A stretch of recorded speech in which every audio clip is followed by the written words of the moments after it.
Reading with your kids. Hola, ni hao, konnichiwa, assalamu alaikum, shalom, mahaba, morning billy wanji, namaste, jambo, bienvenidos. Hi, my name is Jedlie, and this is the Reading with Your Kids podcast, an iHeartRadio Best Kids and Family Podcast Award nominee. We are coming to you from the beautiful neighborhood of Reedville in the southwest corner of Boston, Massachusetts.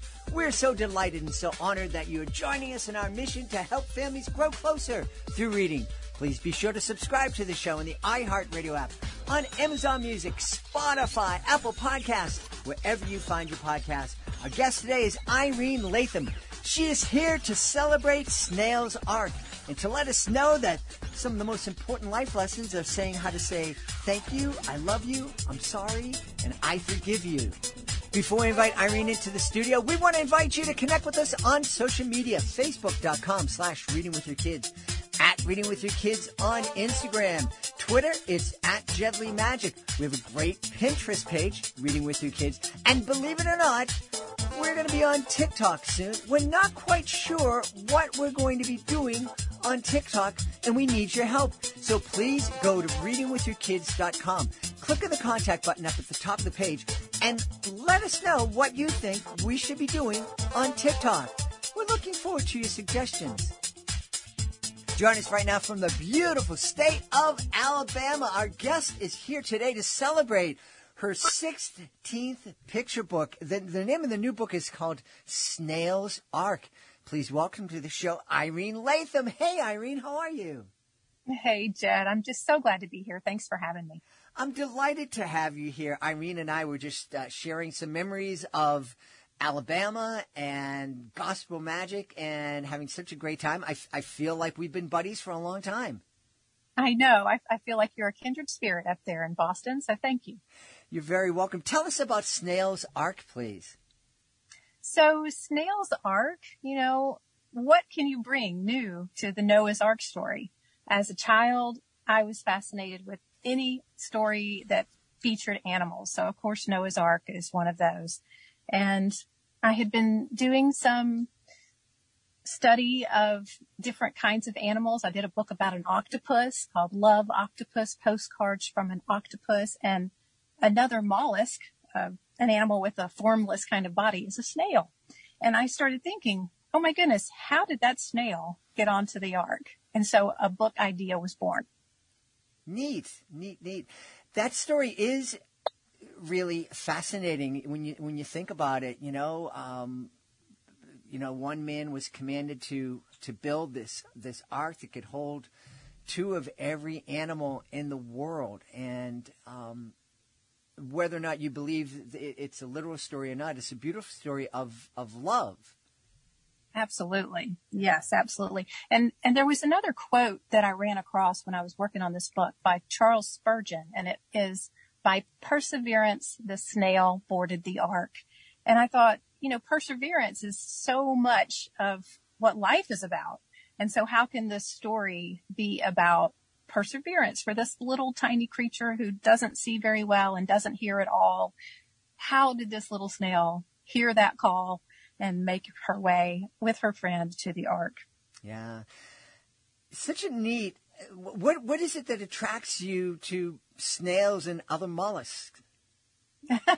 I think the first thing is, they're kind of oddball animals. And as a human, I've often felt like an oddball. So I really relate to these animals and just kind of amazed by all the creatures in the world, but particularly ones that have, a more challenging shape, I guess, and existence. How do they find joy, and how do they, exist? And so I think it's just relating it to myself. That's really interesting. I know I very oftentimes at different points in my life, and depending on what was going on, tried to put myself into the mind of others, especially others that seemed really different from me. I don't know if I ever tried to put myself into the mind of a snail, but that would be a very interesting thought exercise.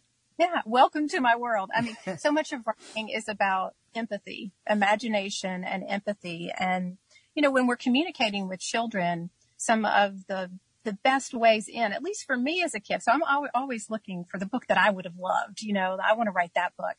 And, is thinking about being these animals. And I think there is so much for us to learn about being human from nature. From animals, from plant life, from this gorgeous, beautiful world that we're so lucky to live in. So I'm constantly looking for those little bits and stories that I might be able to bring to children. What's the most surprising thing you learned from an animal that you encountered in nature? Oh my goodness. Surprising. I learned a lot from that octopus, the book I was mentioning, Love, Agnes, Postcards from an Octopus.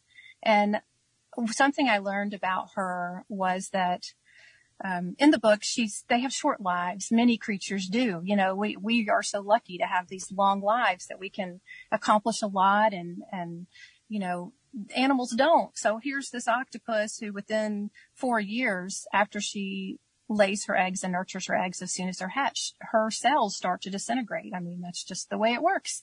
She reproduces, she goes on. So from her, I learned that there are things that we need to say to the dying and things that the dying need to say to us. And what I learned from writing this book was those are thank you, I love you, forgive me, I forgive you. I think that's probably the biggest thing I've learned from an animal and in my experience with writing about them. And basically, Snails Ark extends those same messages. I mean, gratitude is a huge thing in my life and something I see coming from nature. There's so much abundance in nature. How can we not be grateful for what exists? Those 4 little phrases, learning those, I think that's, learning to say, thank you, I love you, I'm sorry, I forgive you. Mm-hmm. If our kids can learn that, I mean, that's more valuable than anything a kid can learn in obtaining their doctorate. I think so. I mean, it's kind of like the Mr. Rogers story, mm-hmm. about be kind and look for the helpers. I mean, yes, let's spend more time sharing those messages with children and humans of all ages. Yeah. And to think you learned that from an octopus. I know. Lucky me. How did you learn to kind of put yourself, how did you learn to learn from nature and from the creatures that you encounter? That's a great question. And I really think it goes back to my childhood experience. I was so lucky. I was born to these really adventuresome parents, and my dad would always take these jobs in far-flung places. And for a while, we lived in Saudi Arabia for 2.5 years. And before coming back to the States, we traveled worldwide.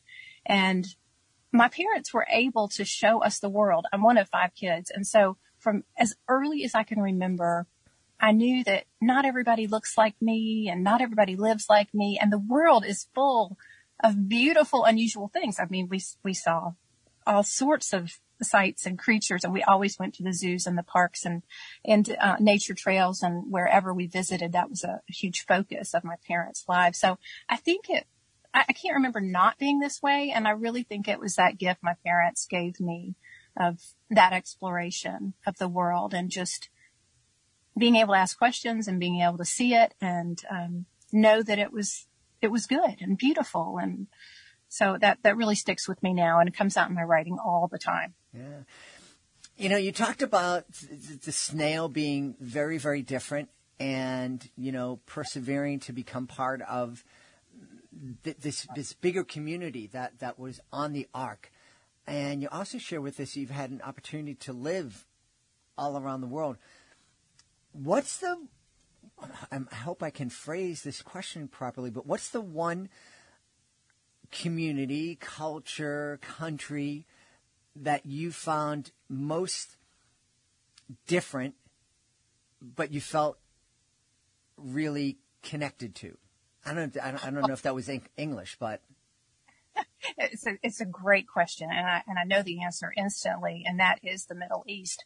It's so strange that that's where my earliest memories was in Riyadh, Saudi Arabia, and I have these memories of we lived in an Arab neighborhood and could not speak the language, but I remember being in the street playing with children that I could not speak with, playing hopscotch, playing chase, playing ball, communicating without the same language, communicating by smile and communicating by kindness. And, but there's something about the sand and the goats and the heat and the Arab culture, I guess, that is part of me. I mean, I think I've got grains of sand in my bloodstream. It's just, definitely that. And so I'm often on the lookout for books about the Middle East. And one that I was fortunate to be a part of a couple of years ago was the Cat Man of Aleppo, set in Aleppo, Syria, about a real life hero who, during the thick of the fighting, he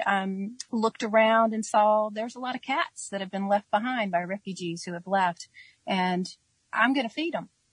Who else is going to do it? Well, me. And I love that story, something positive coming out of the Middle East, because what I experienced in the Middle East was great kindness and compassion. And, often those stories coming out of the Middle East are not kind and compassionate. So thank you for that question. I'm very happy to be able to give voice to that. So thank you. Well, I think it's really important. And I hope if there's one thing that we learned from our time locked down in the pandemic, it's to, kind of understand. I guess there's a number. I'm saying one thing, but there's a bunch of things. I hope we learn to, take time to be with each other, to understand that we may all be going through the same experience, but we're not going through it in the same way. We're not all in the same boat.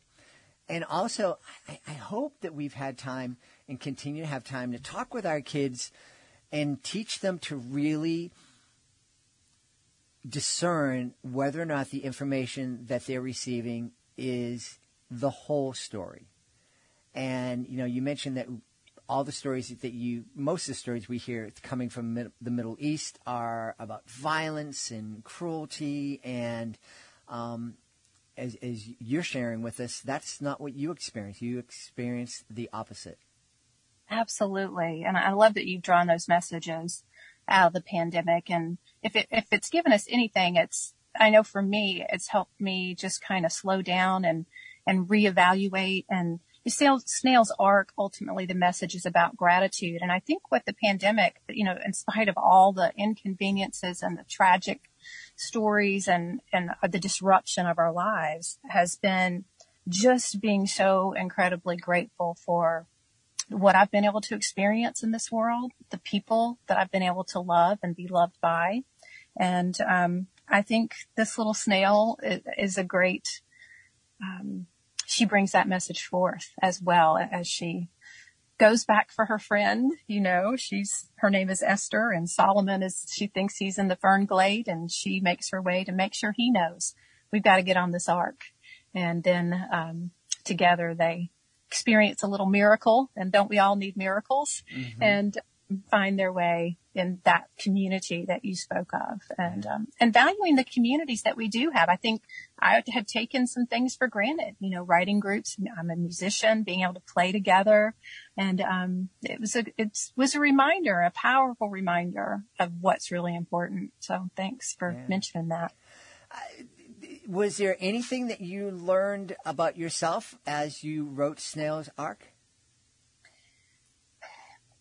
With Snails Ark, the moment when she goes back for her friend, I think something I learned about myself is, as an introverted person, and, my husband and I live in this lovely little community on a mountain lake, and we love our time in nature, and it can be easy to isolate ourselves more, I guess. And so what I learned from her was to remember my neighbors, remember I'm not the only person in the world out here in nature, and I can bring others here to experience it. So reaching out more, as I said, as an introvert, we can be very comfortable in our little worlds. And opening up a little more, I think, is something I learned from Esther. Yeah. That's really important. We've talked, and again, going back to your childhood in Saudi Arabia where you didn't speak the language, but were still able to make friends in a very vulnerable situation. I think it can be a real gift to our kids to help them learn how to be comfortable being uncomfortable, to let them know that it's okay. You never want to put yourself, we never want our kids to put themselves in a precarious situation where they may be hurt, but to put themselves in situations where they may be a little vulnerable, where they may have to depend on the kindness of strangers to get by a little bit, and to and to find different ways to, even though it's hard, to find ways to communicate with people who are different from us. I think those are really valuable lessons that we can, and gifts that we can give to our kids. Oh, I agree so much. And you just speaking about vulnerability, I heard something recently and it's really stuck with me, and I'd love to share it. Maybe there's someone listening who needs to hear this, but I've often heard this phrase of, what doesn't kill you makes you stronger. And for strong people, that can be like a push to kind of, keep being strong. But what if we rephrased that? What if it was, what doesn't kill you makes you more vulnerable? Because vulnerability is where we connect with people. Mm-hmm. It's not in the strength. You shared a story earlier about making a mistake and using that as a vehicle, to connect with people. And that's our humanity. And that means we have to be vulnerable and show, those soft parts of ourselves, those unpopular parts of ourselves. And children can handle this, and children need us to model this, and in order to be able to do it, as you said, to willing to be uncomfortable, but what's waiting on the other side is such a beautiful thing to be able to relate with another human being on that kind of level. Yeah. Imagining a family, I'm imagining my family when my kids were little and still snuggled up on my lap reading a book. It'd be kind of awkward now because they're 26 and 29. But sitting down and reading Snails Ark together and experiencing that story, what kind of questions would you encourage families to ask as they're reading the books with their kids? Well, first of all, I love families reading together, and I think that that's a big goal of mine in my writing life, is to create books that can be enjoyed as a family and that generate discussion. And a lot of the book gives kids a different way to think about the huge variety, and I mentioned abundance of animal life. So in the beginning, in each section of the book, basically, she's encountering animals, footsteps. They're heavy ones, hooved ones, clawed ones. So an entry point right there into the abundance and beauty of nature is, which ones are heavy? Which animals have heavy feet? Which animals have hoofed feet? Which ones are clawed? So right there, you just got this opportunity to talk about the wonder and beauty of the natural world. And that continues through all the different kinds of animals in the book. And then there's a moment where Esther is caught in a spider web. What do you do? What are the spider webs in your life? When have you felt like Esther? And then I, as a parent, and my children like yours are grown, and that lap experience is long gone. But the moment when the miracle in the book happens, and I'm not going to reveal what that is because I hope readers will discover it for themselves by reading the book. But I guess I would also ask my children to think about, what was a miracle that happened to you today? Where was the miracle for you? When were you in a situation like this and something miraculous happened? And to help kids be more alert to those moments in their lives, because that's part of gratitude too, is just recognizing that something beyond our control has happened and something beautiful. Yeah. I love that. I attended a Jesuit high school here in Boston, and one of the exercises, great Jesuit exercise, is to sit down and to do the examine of your day. and relive those moments during the day where a miracle happened. And that's not the phrase that they use in the exam, but I think that that's a really wonderful way to talk with our kids and help them in the day, because there are miracles that happen in our lives every single day. And it might not be that, your house was turned upside down, but it might just be that you had a really fun interaction with somebody that you've been in class with for a year, but really have never spoken to. Yes, absolutely. I think we can sometimes be afraid of big words like miracle, but what you just described was, let's enlarge that definition. There are many small ways that small things that are miraculous. I mean, I'm on a podcast here with you, a magician, and we were able to share a moment that I would not have had otherwise, remembering my father who's no longer with us. And that's a miracle. Mm-hmm. Yeah, absolutely. We talked about some of the things that the kids, some wisdom the kids can get from Snails Ark. I think one of the things is you were talking about the snail and hearing all these footsteps around is I would love for families as they're reading Snails Ark, and especially that scene, to understand that our kids, especially those tiny kids that are most likely the ones snuggled up on our laps that we're reading with, they probably feel like that snail a lot in their lives, because everything around them, everybody around them is so much bigger than they are. Oh yeah. I think we forget sometimes how just the physical size of a child impacts their view of the world. I mean, I remember the lesson when I was a new parent, when my husband and I were just with these young kids, and that the idea was get down on the floor and see how the world looks, from your child's perspective.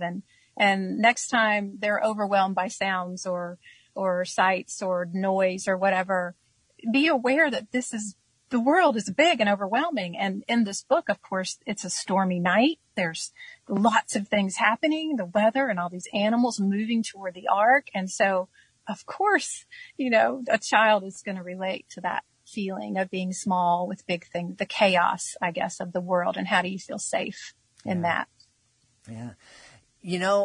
Obviously, you mentioned at the top of the show that this is kind of a retelling of the story of Noah and the Ark. Is this a book that's only going to appeal to folks of the book of Muslims, Christians, and Jews who have that story in their Bible? I don't think so. I think it has universal appeal for all of the reasons that we've been talking about. If you're familiar with the story, I think it gives you kind of a different angle, a different way to think about it. And if you're not familiar with the story, it's a wonderful story of perseverance and friendship and community and gratitude. So yeah, I think it has a lot of legs, even though it's a snail, and we should say a slime trail. Maybe the next book is going to be about a centipede. Perhaps. Who knows? Irene, can you tell us, please, where we can go to find out more about Snails Ark and also find out more about you and the other 15 books that you've written? Absolutely. And thank you for asking. You can go to my website, which is irenelatham.com. And I also want to mention that there is a beautiful audio edition of Snails Ark. So if you want the lovely voice and the music and the mood, please check out the audio version. So thank you. Awesome. Well, we've had a wonderful time speaking about a lot of different things, all inspired by our conversation about Snails Ark. And our guest has been the author, Irene Latham. Hey, Irene, thank you so very much for spending this time with us. Oh, thanks, Jed. It's been my pleasure. Please be sure to join us on the next episode of the Reading with Your Kids podcast. Our guest will be Lisa Yee. She'll be here to celebrate Maisie Chen's Last Chance, a great new middle grade novel. Hey, if you're the author of a fantastic children's book, whether it's a picture book, a middle grade novel, a YA title, we would love for you to visit our website, readingwithyourkids.com, because we know how difficult it is to let people know about your book. I mean, there are literally thousands of books published every single, you thought I was going to say year. You did. There are thousands of books published every single month, and it is incredibly difficult for your book to stand out amongst that crowd. Well, we would love to help you.